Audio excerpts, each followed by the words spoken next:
Co-op has made a spectacular reappearance in the gaming industry just over the last few short years. I'm Falcon, and today on GameRanx, the best co-op games coming in 2017. Number 10 is Rare's Sea of Thieves, an action-adventure game built on the idea that the community should create its own narrative. To run a ship, you'll need to cooperate, either with friends or randoms from around the world, and you'll partake in a communal treasure hunt where you'll go all in and essentially yo-ho, a pirate's life for me all over the place. It really looks like a high-quality game, and if it turns out to be even half of what it's promised to be, Sea of Thieves is probably going to be at least one of the most interesting multiplayer games out there, and cooperatively playing in its open-world multiplayer environment is at least going to be something new. Number 9 is Cuphead, which is, by the way, one of the coolest looking games just in existence, just based on pure style. They've taken the aesthetic of old Disney movies and made it into a game, all the way up to the visual distortion that one might expect with an old film, and have given you a two-player co-op game that promises to be frenetic bullet hell / platforming action.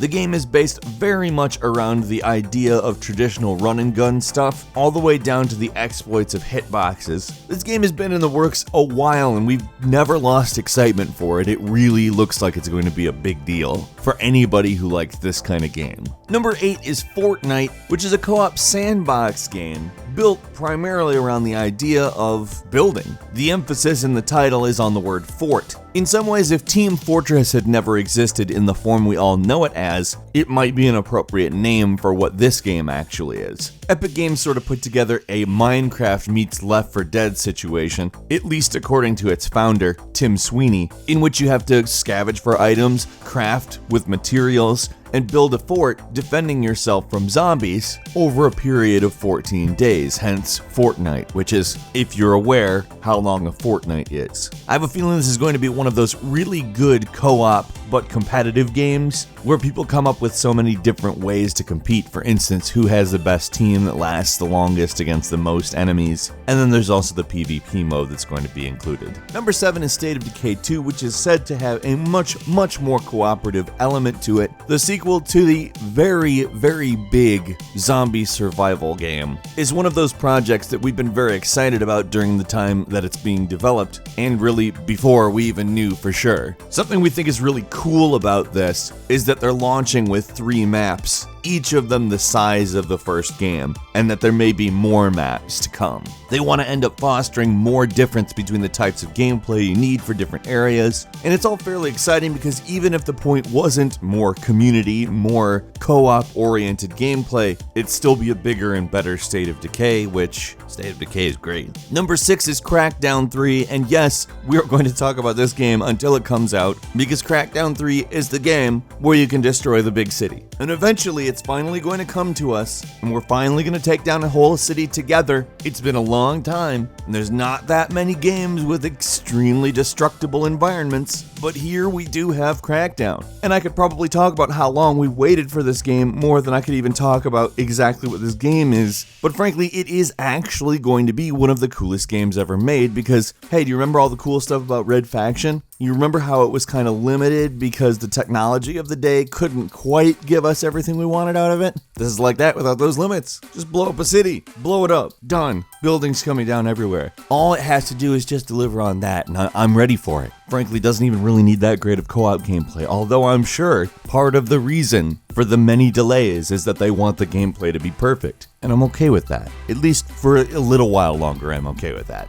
Number 5 is Tom Clancy's Ghost Recon Wildlands, which really took a different approach for the Tom Clancy series, giving you an open-world tactical shooter. But as with any Tom Clancy, the real main attraction is working together as a team. Frankly, the entire Tom Clancy series excels at this, and even plopping it into an open world pretty much didn't mess that up in any way. It's fantastic, team-based gameplay, and although it has seen a pretty large change in moving into the open world, and that transition hasn't been perfect, it still is a very good game. Tom Clancy's Ghost Recon, though, typically pretty good. Number 4 is Halo Wars 2, a military science fiction real-time strategy game that shockingly builds on the first game in such a great way, it's hard to believe they completely changed devs. Now, it's important to note that this is not a perfect game. It is not a super in-depth tactical game. However, as far as being a good RTS to play with friends, really tough to beat this one, especially if you have friends that are more interested in just the experience of playing together as opposed to, like I said, really in-depth strategy playing. This is an accessible game. Now that doesn't mean it's an easy or simple game, it's simply a game that is not built for micromanagement. What's odd is how well the gamepad works in this compared to how you might expect, given a RTS is basically the type of game you would play on a keyboard and mouse. They managed to tighten up all the concepts to really actually work pretty well with the controller, and that's, I think, why it's such a good co-op game,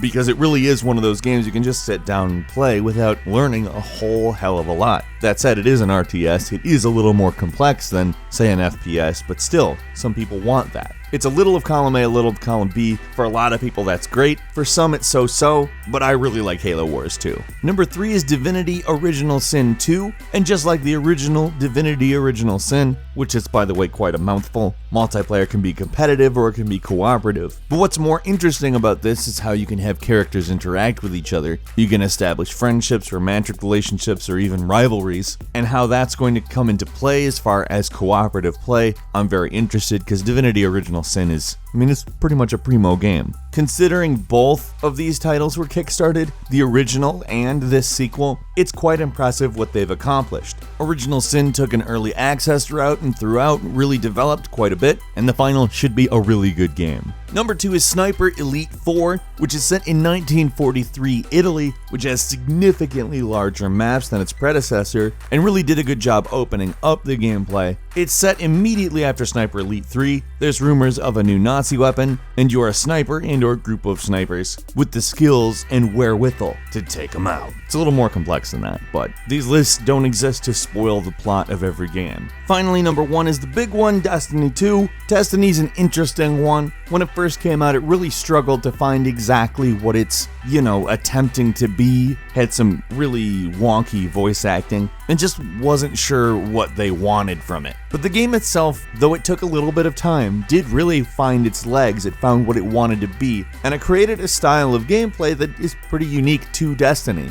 In some ways, it's kind of like Journey's multiplayer if Journey was in fact a first-person shooter, but it's not the only way to play the multiplayer either. There's much more traditional party making if you really want, and I would assume that Destiny 2 is probably going to be the same. Bungie did a really good job of making this into a solid game over time, and Destiny 2 will benefit from all that experience. It's obviously not just big open world multiplayer Halo. There's a lot more to it, and I'm excited for when they start out with all of that type of experience just built into the game, where they'll build from there. Some bonus games for you. For Honor first is a hack and slash game in which 3 factions fight with each other, and yes, it does actually play pretty sweet. Toukiden 2, the sequel to the hunting action game. This is a pretty standard hack and slash game with a surprising amount of depth, and Overkill's The Walking Dead, which may just be all the experience the developer got from making Payday put into a really good first-person Walking Dead shooter. Which game are you looking forward to the most in the co-op space? Tell us in the comments, and if you enjoyed this video, please click like. If you're not subscribed, now's a great time to do so. We upload brand new videos every day of the week. The best way to see them first is, of course, a subscription.